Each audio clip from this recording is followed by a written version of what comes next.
ನೋಡಿ, ಸರ್ಕಾರದಿಂದ ಗೃಹಲಕ್ಷ್ಮಿ ಯೋಜನೆಯ ಪ್ರತಿಯೊಂದು ಫಲಾನುಭವಿಗಳಿಗೆ ಕೊನೆಗೂ 6,000 ಹಣ ಜಮಾ ಆಗ್ತಾ ಇದ್ದು, ಇಂದು ಸೋಮವಾರ ಜುಲೈ 7ರಿಂದ ಕರ್ನಾಟಕದ 25 ಜಿಲ್ಲೆಗಳ ಪ್ರತಿಯೊಂದು ಫಲಾನುಭವಿಗಳಿಗೆ ಸರ್ಕಾರ 3 ಹಂತಗಳಲ್ಲಿ ಈ 6,000 ಹಣನ ಜಮಾ ಮಾಡ್ತಾ ಇದೆ. ನಿಮ್ಮ ಬ್ಯಾಂಕ್ ಖಾತೆಗೆ ಖಂಡಿತವಾಗಿಯೂ ಈ 6,000 ಹಣ ಜಮಾ ಆಗ್ತಾ ಇದೆ ಮತ್ತು ಸುಮಾರು 1 ಲಕ್ಷಕ್ಕಿಂತ ಅಧಿಕ ಫಲಾನುಭವಿಗಳ ಬ್ಯಾಂಕ್ ಖಾತೆಗೆ ಈ ಬಾರಿ ಸರ್ಕಾರ ಈ 6,000 ಹಣನ ಕ್ಯಾನ್ಸಲ್ ಮಾಡಿದ್ದು, ಯಾರಿಗೆಲ್ಲ ಹಣ ಜಮಾ ಆಗಲಿದೆ ಮತ್ತು ಯಾರಿಗೆಲ್ಲ ಹಣ ಕ್ಯಾನ್ಸಲ್ ಆಗಿದೆ ಅಂತ ನಾನು ನಿಮಗೆ ಈ ಒಂದು ವಿಡಿಯೋದಲ್ಲಿ ತಿಳಿಸ್ಕೊಡ್ತಾ ಇದ್ದೀನಿ. ಅದಕ್ಕಿಂತ ಮೊದಲು ನೀವೇನಾದ್ರೂ ಇನ್ನೂ ಕೂಡ ನನ್ನ ಚಾನಲ್ನ ಸಬ್ಸ್ಕ್ರೈಬ್ ಆಗಿಲ್ಲ ಅಂದರೆ ದಯವಿಟ್ಟು ಪ್ರತಿಯೊಬ್ಬರು ಚಾನಲ್ನ ಸಬ್ಸ್ಕ್ರೈಬ್ ಮಾಡ್ಕೊಳ್ಳಿ, ಹಾಗೆ ವಿಡಿಯೋಗೆ ಒಂದು ಲೈಕ್ನ ಕೊಡಿ.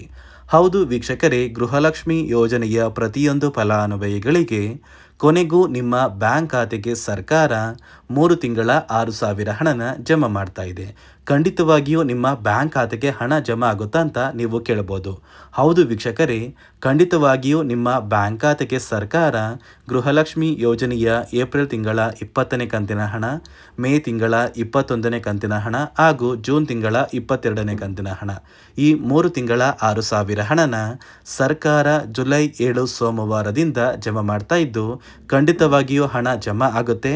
ಯಾಕಂದರೆ ಮುಂದಿನ ತಿಂಗಳು ಅಂದರೆ ಆಗಸ್ಟ್ ತಿಂಗಳು ಬಂದರೆ ಗೃಹಲಕ್ಷ್ಮಿ ಯೋಜನೆ ಜಾರಿಗೆ ಬಂದು ಸರ್ಕಾರಕ್ಕೆ 2 ವರ್ಷ ಕಂಪ್ಲೀಟ್ ಆಗುತ್ತೆ. ಇದೇ ಒಂದು ಕಾರಣಕ್ಕೆ ಈ ಜುಲೈ ತಿಂಗಳು ಮುಗಿಯುವಷ್ಟರಲ್ಲಿ ಪ್ರತಿಯೊಂದು ಫಲಾನುಭವಿಗಳ ಬ್ಯಾಂಕ್ ಖಾತೆಗೆ ಸರ್ಕಾರ 22ನೇ ಕಂತಿನ ಹಣ ಅಥವಾ 23ನೇ ಕಂತಿನ ಹಣನ ಜಮಾ ಮಾಡಬೇಕು ಅಂತ ಸಚಿವೆ ಲಕ್ಷ್ಮೀ ಹೆಬ್ಬಾಳ್ಕರ್ ಅವರು ಹಣಕಾಸು ಇಲಾಖೆಗೆ ಒಂದು ಮುಖ್ಯವಾದ ಮಾಹಿತಿನ ಕೊಟ್ಟಿದ್ದಾರೆ.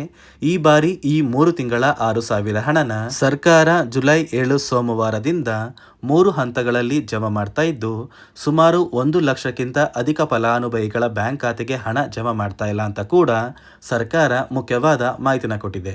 ಹಾಗಾದರೆ ಯಾವ ಕಾರಣಕ್ಕೆ ಈ ಫಲಾನುಭವಿಗಳಿಗೆ ಹಣ ಜಮಾ ಆಗ್ತಾ ಇಲ್ಲ ಅಂತ ನೀವು ಕೇಳಬಹುದು.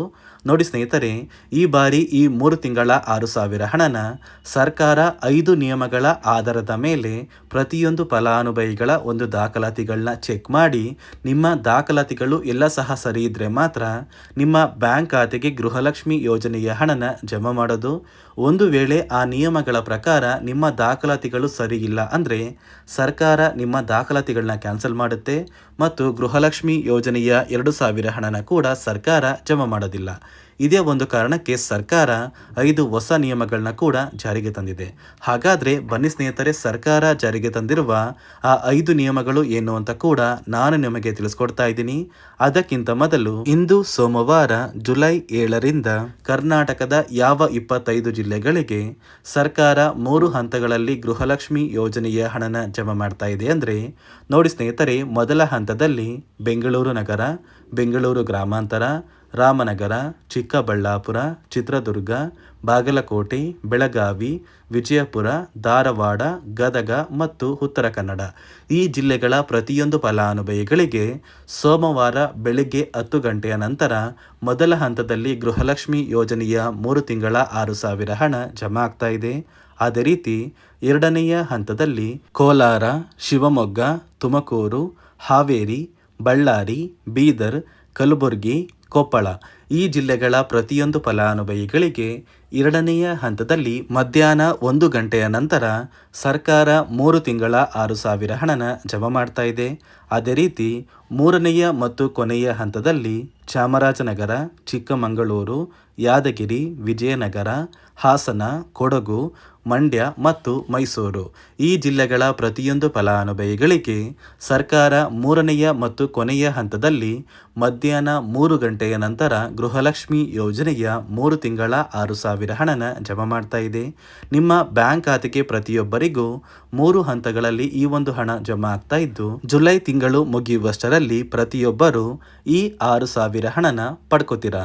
ನೋಡಿ ಸ್ನೇಹಿತರೆ, ಈ ಬಾರಿ ಸುಮಾರು 1 ಲಕ್ಷಕ್ಕಿಂತ ಅಧಿಕ ಫಲಾನುಭವಿಗಳ ಬ್ಯಾಂಕ್ ಖಾತೆಗೆ ಸರ್ಕಾರ ಗೃಹಲಕ್ಷ್ಮಿ ಯೋಜನೆಯ ಹಣನ ಜಮಾ ಮಾಡ್ತಾ ಇಲ್ಲ.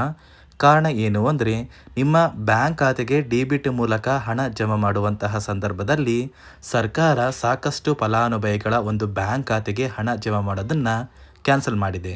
ಯಾಕಂದರೆ ಇತ್ತೀಚೆಗೆ ಹಣಕಾಸು ಇಲಾಖೆ ಜಾರಿಗೆ ತಂದಿರುವ 5 ನಿಯಮಗಳ ಆಧಾರದ ಮೇಲೆ ಪ್ರತಿಯೊಂದು ಫಲಾನುಭವಿಗಳಿಗೆ ಸರ್ಕಾರ ಈ ಒಂದು ಹಣನ ಜಮಾ ಮಾಡ್ತಾ ಇದ್ದು, ಯಾರೆಲ್ಲ ಫಲಾನುಭವಿಗಳು ಈ ನಿಯಮಗಳನ್ನ ಪಾಲಿಸಿಲ್ಲ, ನಿಮ್ಮ ಬ್ಯಾಂಕ್ ಖಾತೆಗೂ ಕೂಡ ಹಣ ಜಮಾ ಆಗೋದಿಲ್ಲ. ಹಾಗಾದರೆ ಬನ್ನಿ ಸ್ನೇಹಿತರೆ, ಸರ್ಕಾರ ಜಾರಿಗೆ ತಂದಿರುವ ಆ 5 ಹೊಸ ನಿಯಮಗಳು ಏನು ಅಂತ ನಾನು ನಿಮಗೆ ತಿಳಿಸ್ಕೊಡ್ತಾ ಇದ್ದೀನಿ.